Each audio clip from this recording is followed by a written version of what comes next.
श्वेता और आप देख रहे हैं न्यूज फॉर नेशन। बीजेपी के प्रदेश अध्यक्ष जब से बने हैं दिलीप जायसवाल, तब से काफी ज्यादा एक्शन में नजर आ रहे हैं। दिलीप जायसवाल बेहद ही शांत स्वभाव के हैं और वो अपने कामों के लिए भी जाने जाते हैं। दिलीप जायसवाल जब से बीजेपी के प्रदेश अध्यक्ष बने हैं, तब से लगातार बीजेपी को बिहार में और ज्यादा मजबूत करने में जुट चुके हैं और ऐसे में अब बिहार विधानसभा उपचुनाव के लेकर जो है उनकी तैयारियां साफ साफ दिख रही हैं। बिहार विधानसभा उपचुनाव के 4 सीटों पर ही चुनाव होने वाले हैं और ऐसे में दिलीप जायसवाल ने क्या कुछ रणनीति सेट की है, हम आपको बताते हैं। विधानसभा की 4 सीटों पर हो रहे उपचुनाव को लेकर शुक्रवार को भाजपा के प्रदेश कार्यालय में अहम बैठक हुई।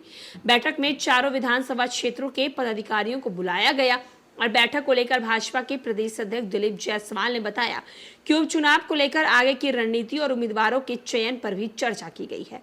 किस सीट से कौन उम्मीदवार चुनाव लड़ेंगे, इस पर विचार कर लिया जाएगा और जल्द ही सभी को बता दिया जाएगा। आरक्षण का जो दायरा बढ़ाया गया है, उसको लेकर नीतीश कुमार की 9वीं अनुसूची में शामिल नहीं कर पाते हैं तो एनडीए से अलग हो जाएंगे।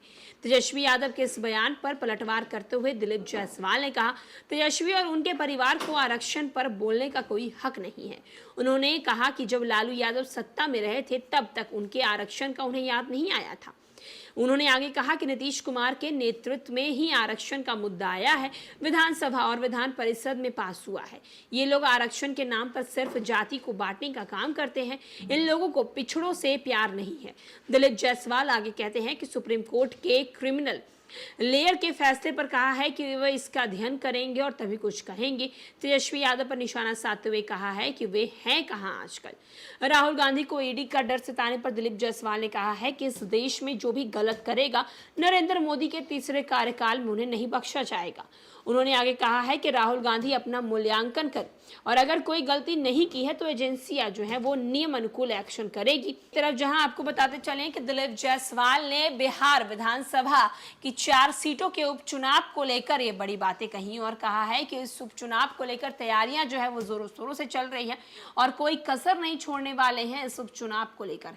एक तरफ 2025 बिहार विधानसभा चुनाव को लेकर भी अभी से ही बीजेपी की तरफ से यानी कि एनडीए की तरफ से तैयारियां शुरू कर दी गई है। एक तरफ राजग यानी कि एनडीए मैदान में उतर चुका है तो वहीं दूसरी ओर महागठबंधन अभी तक तैयारियों में ही लगा है। महागठबंधन की तरफ से इस उपचुनाव को लेकर कोई भी प्रतिक्रिया अभी तक सामने आई नहीं।